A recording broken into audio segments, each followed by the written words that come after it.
What's going on? Welcome to No Sweat Florida State, the channel for all things Florida State sports.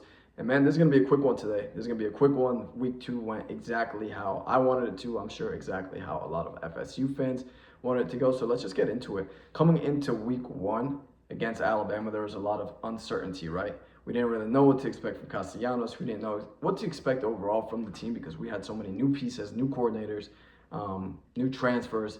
There was just so many questions in the air. I think there was hope that it was just going to be improved from last year. But we went out and we were dominant against a top 10 team, and they got our hopes up, as it should have, right? We went out and we beat a team who a lot of people picked to win the national championship, and we were dominant. So that changed the expectations that we had for this Florida State team. So coming into week 2, the expectation, at least for me personally, and some of the fans that I saw online was, hey, we want this game to be over by halftime. And what was it? It was over by halftime. I think it was 55-0, 49-0, whatever it might be. And it was just a great sight to see because it's always easy to get up for an Alabama. But how are you gonna get up for an East Texas A&M team who you're heavily favored against, right?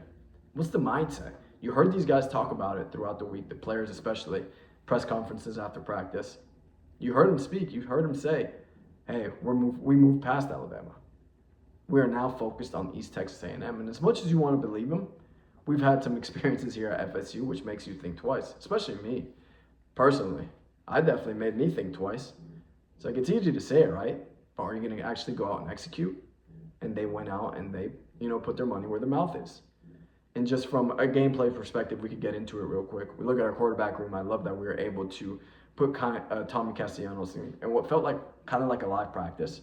We allowed him to throw the deep balls, test a bunch of different throws, and he was just accurate. He looked so confident throwing the ball, and for us as Florida State fans, we saw how electric he's been running the ball. We got to see a glimpse of his passing against Alabama, but I feel like this really expanded, this really opened our eyes, especially with that deep ball, his accuracy, his placement, that second touchdown to Deuce Robinson.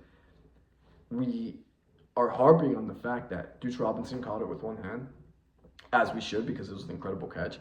But if we go back and we look at the placement of where that ball was, it was placed in the position where only the receiver was going to have a chance, and that just gives us confidence as a Florida State fan because this is going to be a team that's going to want to crush you on the ground and mix in some explosive plays. And to see Tommy Castellanos with the confidence to throw it downfield and to be able to make those throws was a huge positive for us. From the wide receiver perspective, Deuce Robinson, okay, it's clear we got a guy in that room whose talent is high above or just up there with anybody else in the nation.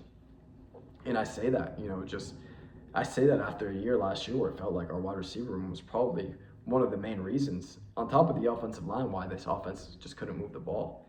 And to see him, a guy at that height, moving how he was, catching the ball with confidence, it just a lot of positive feelings coming out of it, regardless of who the opponent was, right? This is a game where you go into and you want to put guys in the position to execute, and they go out and they execute. We did exactly that. We saw Boggs get his first touchdown. We saw Elijah Moore out there for a little bit. Some of the young guys showed some promise as well. From a blocking perspective, I think the blocking was great, especially in pass protection. I would like for us to be a bit more dominant when we're running the ball. Organize handoffs to our running back, not our quarterback scrambling. I would like for us to be a little bit more dominant. We saw in that first drive where I think they beat us up a little bit up front. And I know we ended up scoring, but we got bailed out by the officials a little bit, right? I would like for us to be dominant a little bit more on the ground, but again, it's just nitpicking at this point, right? It's nitpicking. We went out, we scored 77 points. As a whole, the unit's playing just fine and much more improved from last year. We look at our tight end room. Randy Pittman, he's out with an injury right now, so we saw the young guys in there. Mari Williams went out, had a great touchdown run. I know a lot of people are making fun of his speed, but hey, he was literally just following his blockers. You saw him catch the ball. You saw him look up, try to follow his guy, so he wasn't going 100%. That kid's an athlete, and we should be excited about what he's going to be able to bring to this FSU team, not just now, but in the future to come. The running backs, all of them were efficient. We saw Oos, huge touchdown. We saw Sawchuk, huge touchdown. Jalen Lucas, he didn't get that many snaps. I'm not exactly sure why. I'm not sure if he was banged up, but every time he got the ball, it's like he was going to get a first down. Cam Davis was putting his shoulders down, running over people. We had walk-ons. It was amazing. From an offensive perspective, it was amazing to watch. From the defensive side of things, again, we saw our defensive line just dominate, not just the starters, but the depth as well. DBs played amazing. First few interceptions for Jerry Wilson. Who else? Earl Little was flying around the field. Look, this is Moose. That's my boy. He hears me talking. I think I woke him up. But again, back Jerry Wilson, first interception. Earl Little, I think he might be the best safety in the country.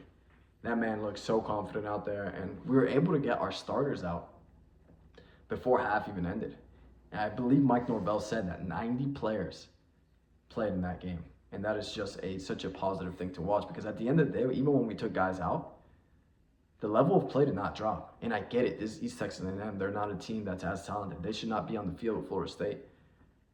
But when other guys get the opportunity to go out and perform and execute, and the level, it just keeps going.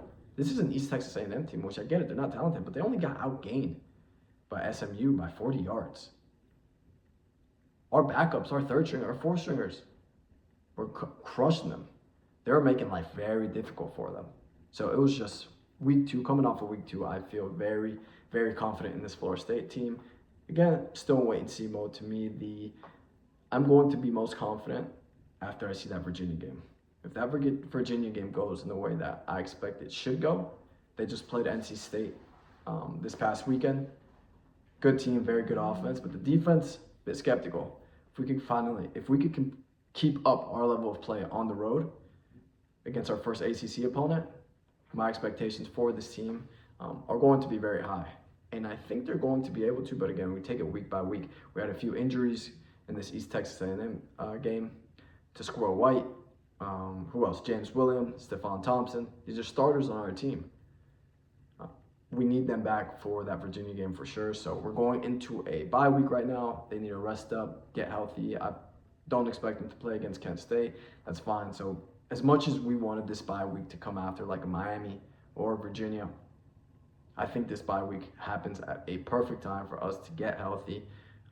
Again, continue to test the extent of some of the depth guys that we have, and to continue to build, because again, the schedule is only going to get tougher once we start conference play, and we need to be, have a good understanding of all the pieces that we have and how we can utilize them to put our team in the best position to succeed. But overall, great week 2 from Florida State. It's always go Noles. If you tuned in, if you don't mind liking, subscribing, sharing the video, whatever it might be, have a great rest of your day. Have a great afternoon. And yeah, go Noles. I'll check in with you guys next week as we preview Kent State.